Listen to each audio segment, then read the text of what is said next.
풍국주정은 원래 이렇게 끼 있는 종목이 아니었어요. 그쵸? 전혀 끼 있는 스타일이 아니에요. 얘는 그냥 정말 말 그대로 너무 그 수수한 스타일이에요. 어떻게 보면 되게 수수하고 되게 공부만 해. 공부만 하고 독서실에서 되게 책만 읽고 안경을 쓰고 막 이랬던 애인데 갑자기 바람이 들었어요. 어떤 애가 와가지고 클럽을 알려준 거예요. 근데 얘가 너무 막 서예 막 붓글씨 쓰고 막 이랬던 애예요. 붓글씨 쓰고 막 음악도 클래식만 듣고 이러다 갑자기 클럽 음악을 듣는데 이게 완전 신세계인 거지. 풍국주정이 완전히 클럽을 갔는데 내가 춤을 못 추는 줄 알았는데 춤을 너무 잘 춰. 미친 듯이 추는 거예요. 맨날 클럽을 가는 거예요. 왜냐면 평생 붓글씨만 썼거든. 근데 클럽 갔는데 너무 재밌고 내가 재능 있는 거를 이제 알았네? 왜 이 나이에 알았을까? 도대체 수십 년 동안 내 끼를 몰랐네? 왜 이걸 발현을 안 해줬지 아무도? 근데 그 친구가 너무 고마운 거야. 나한테 그렇게 바람을 넣어준 친구가. 그래서 완전히 클럽의 죽돌이가 돼가지고 거기서 클럽에서 모시는 VIP가 된 거예요. 바로 그런 케이스예요. 풍국주정은.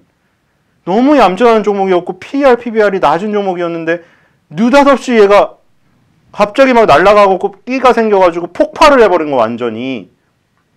원래 그러잖아요. 어렸을 때보다 놀던 애보다 맨날 얌전하게 있던 애가 한번 놀기 시작하면 완전 미쳐버리는 거. 그렇게 돼버린 거라니까요 이게. 풍국주정 원래 투자 누가 했어요? 아무도 관심 없었잖아요. 게시판에 글 보면 알잖아요. 게시판에 글수가 하루에 1개도 안 올라오고 1~2개 올라오는 스타일이었는데 다른 테마주도 하루에 수백 개 올라가가지고 개미들끼리 난리치고 욕하고 서로 막 쥐어뜯고 있잖아요. 근데 풍국주정 그런 스타일이 아니었다니까요. 근데 왜 얘를 클럽에 가가지고 완전히 죽돌이로 만들었냐. 얘는 원래 주정회사예요. 주정회사라고 주정 부리는 회사가 아니었다니까요. 주정회사인데 너무 얌전한 회사였죠. 2015년 12월 달에 주정산업에 대해서 자세히 나온 SK증권의 보고서가 있어요. 소주사의 경쟁은 주정사를 춤추게 한다. 이때 뭐냐면 지금 무학이 수도권에 막 치고 올라오려다가 지금 그게 너무 과했던 나머지, 그쵸? 너무 과했던 나머지 지금 그 후폭풍이 지금 이런 지금 상황에 처해 있는데 한때 정말 무서운 기세로 치고 올라왔잖아요. 이게 원래 지방에서 시작했어요. 경남지방에서, 부산 경남지방에서 시작해가지고 원래 지금 우리가 지금 서울 위주로 다 방송하고 막 이래서 그런데 지방에는 지방 소주를 마시잖아요. 서울 사람들은 물론 참이슬을 마시죠. 근데 지방에는 지방의 소주가 있어요. 강력한 지방의 소주가 있고 그게 왜 강력했냐면 지방은 어느 정도 캐파를 지방 소주만 마셔야 되는 정부의 지원책이 있었기 때문에 강제책이. 그래서 컸던 것도 있어요. 그걸 기반으로 지역 경제가 죽음에도 불구하고 버틴 거고 무학 같은 경우에는 그거를 바탕으로 큰 야심을 가졌어요. 그래서 2등 두산의 산을 인수해서 롯데칠성이 처음처럼 내놨지만 참이슬을 이길 수는 없는 거예요. 하이트진로가 하이트 맥주가 그렇게 카스한테 밀려서 망했지만 참이슬의 벽은 깰 수가 없어요. 누구도. 아무리 정말 별 지랄을 다 해도 안 돼. 후발주자가. 정말 솔직히 반 땅 해도 안 될걸요? 2, 3등주가 반 가격에 준다고 해도 참이슬 마실걸요? 그거 길들인 맛 한 번 입맛 들인 거 바꾸고 싶지 않아요 사람들. 그런 것들 때문에 신라면도 그렇고 새우깡도 그렇고 바꾸기 힘든 거예요. 초코파이도 그렇고. 그게 아무리 새로운 제품이 내놔도 이 시장을 다시 바꾸기가 힘든 건 사람의 입맛은 정말 변하기 힘들기 때문이에요. 그래서 참이슬이 너무나 강력한 지위에 있는데 2등은 깨볼만 했던 거거든요. 그래서 무학이 좋은 데이를 바탕으로 해가지고 거기에다가 도수를 낮추면서 젊은 여자층들한테 먹히면서 무슨 자몽 마시며 레몬 마시며 겸비해서 과일 소주를 내면서 정말 처음처럼 위협하는 정도까지 수도권에 진출하면서 그걸 깨고 들어왔거든요. 정말 벽을. 견고한 알을 막 깨고 들어왔어요. 그런데 이제 그 깨고 들어오니까 소주는 경쟁이 치열해지는데 누가 웃었냐? 주정이 웃은 거죠. 이거. 주정사가. 왜냐면 여기 저도주 트렌드, 과일소주, 탄산소주, 신제품 막 출시되지. 지방소주 업체의 수도권 진출 본격화. 이게 바로 대표적인 게 무학 얘기하는 거예요. 이게 치열해져 버리니까 주정주들이 난리가 난 거예요. 소주의 원료인 주정을 만드는 회사들이.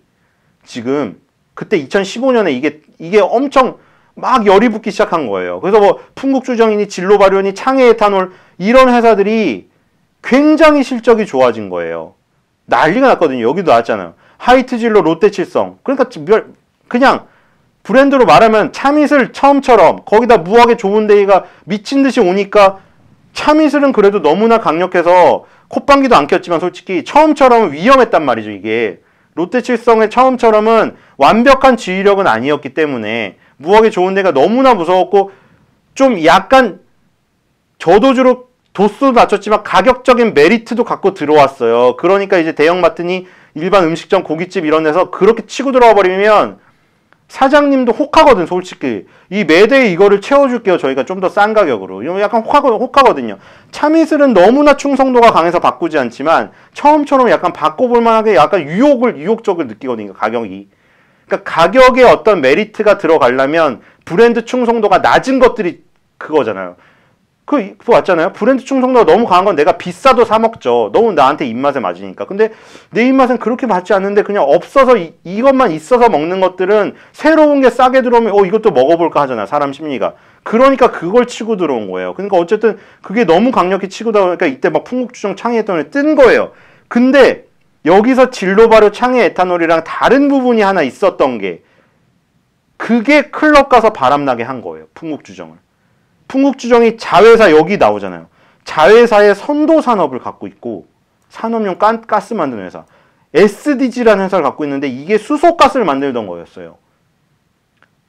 이게 2015년에는 수소차가 이렇게 밀어주는 지금 정권이나 정부 정책의 움직임이 아니었을 때잖아요. 전 정권이었을 때. 그렇기 때문에 이게 발현이 안 된 거예요. 그래서 얘는 그냥 얌전하게 주정회사들은 신규 치고 들어오는 게 아니라 정해져 있어요. 맨날 그 주정회사만 만들어요. 새로운 주정회사들은 정부에서 허가를 내주지 전까지는 얘네만 해요, 지금. 그러니까 구도가 정해져 있어요. 그래서 그냥 계속 얌전히 만드는 거죠. 그렇다고 뭐 소주 시장이 막 커지는 것도 아니었어요. 이때 2015년 전까지만 해도. 얌전하게 붓글씨만 쓰고 나는 서예만 하고 클래식만 듣던 해서 갑자기 SDG 수소가스 이런 게 2015년에 이게 끼가 이렇게 폭발할지 이거를 3년 전에 알고 있었으면 대박 났겠죠. 물론 이런 특성을 이 투자하는 사람들은 알고 있었죠. 근데 여기에서 메리트는 사실 SDG보다는 더 메리트는 왜냐면 이 풍국주정 자체가 붓글씨를 하는 사람이라면 그럼 풍국주정에 투자하는 사람들은 또 뭐였어요? 서당 선생님들이죠. 양반들 청학동에서 수염이나 다듬으면서 아무리 무슨 사회적인 논란이 있고 이래도 어험 이런 사람들이죠. 그런 사람들은 뭐 보겠어요? SDG 이런 거보다는 어디에 더 주목을 했겠어요? 여기에 주목을 했겠죠. 양재동, 삼성동, 한전부지 옆에. 이거 얼마였어요, 이거? 한전부지 옆에 누가 샀어요? 그때 현대차가 그렇게 욕을 먹으면서 왜 저거를 수백억, 수천억을 주고 사지? 미친 거 아니야? 그러면 샀잖아요. 삼성동, 양재동, 한전부지 옆 땅 투자부동산 340억가량 보유하고 있다. 이거에 주목을 하는 거예요. 그때 풍국주정 투자했던 스타일 사람들은 이렇게 자산을 많이 갖고 있고 PBR이 저평가되어 있고 자산만 팔아도 이 솔직히 주정 대박 안 나도 돼. 나는 자산가치 높으면 언제든 위험하면 땅을 팔면 340억이 나오는데 그리고 이게 340억이 지금 340억이지 10년 지나봐라. 한전 옆에 삼성동이 얼마나 오르겠냐. 그 땅 가치만 해도 엄청나기 때문에 난 풍국주정을 살 거야. 이런 사람들이 많았던 거죠. 그런데 지금 이렇게 될지는 그땐 몰랐겠죠. 그땐 몰랐겠어요. 지금 여기에서 주목한 것도 SDG나 저런 자회사는 회사 소개에 나온 거고 주정업체가 소주업체의 경쟁 때문에 지금 굉장히 좋아진다 해서 창해에탄올 풍국주정 진로별로 드러났던 거예요. 얘가 그렇게 SDG라는 자회사에서 수소가스를 만든다는 것 때문에 그게 폭발해가지고 미친 듯이 오른 거예요. 그게 풍국주정이. 그래서 지금은 투자하는 사람 스타일도 많이 바뀌었겠죠. 거래량이 이렇게 많아졌잖아요. 그럼 여기는 지금 엄청 섞여 있을 거예요. 제가 보기에 여기는 지금 풍국주정을 장기적으로 뭐 그 사람들 입장에서는 이게 안 좋을 수도 있어. 왜냐면 나는 너무나 조용하게 한전부지 옆에 삼성동 땅만 엄청나게 오르면 나는 그 가치만 보고 풍국주정 매년 배당도 많이 주니까 배당만 받고 나는 편안하게 나는 그냥 안 파는 사람들이 그 사람들은 트레이딩을 하는 사람들이 아니라니까요. 그 사람들은 부동산 투자하듯이 풍국주정을 사는 거예요. 그래서 평생 가지고 배당만 받는 거예요. 매년 사는 거예요. 무슨 일이 일어나든 폭락을 하면 또 사고 자산만 엄청 풍국주정 주식 수만 엄청 늘려놓으면 매년 받는 배당액이 엄청 늘어날 거 아니에요. 그걸로 먹고 사는 거예요. 낚시하면서. 그러니까 그런 사람들은 이 상황에도 안 팔 거예요. 거기다가 또 어떤 새로운 사람들이 들어왔어요. 얘가 클럽 죽돌이가 들어오니까 MD가 막 붙어. MD가 붙어서 야, 다음에 더 많은 사람들 데리고 오면은 우리가 서비스로 더 줄게요. 이런 사람들이 지금 많이 붙은 거죠. 지금 풍국주정은.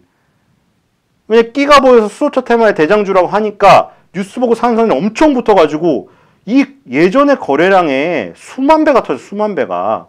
그쵸? 지금은 그냥 혼재돼 있죠. 얌전한 사람들, 뭐, 막 끼 있는 사람들, 좋아하는 사람들, 날라리 뭐 다 섞여 있는 거야, 지금. 다 섞여 있으니까 스타일이 어떻게 바뀌어버렸어요. 천천히 얌전히 떨어질 때도 천천히 계단식, 내려갈 때도 스물스물 충청도 스타일로 천천히 내려오던 게, 굴러가요 하면서 떨어졌던 게 지금 뭐예요? 막 올라갈 때 막 가파르게 토끼처럼 쳤다가 내려갈 때는 그냥 막 굴러 떨어져 버려, 돌덩이처럼.